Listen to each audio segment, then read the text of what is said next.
Hi hello నేను మీ చిన్ని. ఈరోజు ఏం ఐటెం చేస్తున్నాను అనుకుంటున్నారా?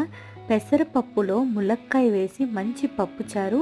దీన్ని బెంగళూరులో కర్ణాటకలో ఎక్కువ తింటారండి. దీన్ని పెసరపప్పు ములక్కాయ చారు అంటారు వీళ్ళు. కానీ ఇది ఒంటికి చాలా చలవ చేసుద్దంట, చాలా మంచిదంట. ఇక్కడ వీళ్ళు రెగ్యులర్గా తింటూ ఉంటారు. సో ఇది ఎలా చేశాను ఏంటి అనేది ఫుల్ వీడియో నేను కింద డిస్క్రిప్షన్లో లింక్ ఇస్తున్నాను. ఒకసారి మీరు కూడా చెక్ చేసేయండి. టేస్ట్ విషయానికి వస్తే చాలా అంటే చాలా బాగుంది. చిన్నపిల్లలు కూడా ఇష్టంగా తింటారు, త్వరగా తేలిగ్గా అరిగిపోతుందండి. అందరూ చూడండి ఒకసారి. నా వీడియో కనుక మీకు నచ్చితే లైక్ చేయండి, షేర్ చేయండి, సబ్స్క్రైబ్ చేసుకోండి. ఫుల్ వీడియో డిస్క్రిప్షన్లో ఉంది, మీరు కూడా అది కూడా వాచ్ చేసేయండి.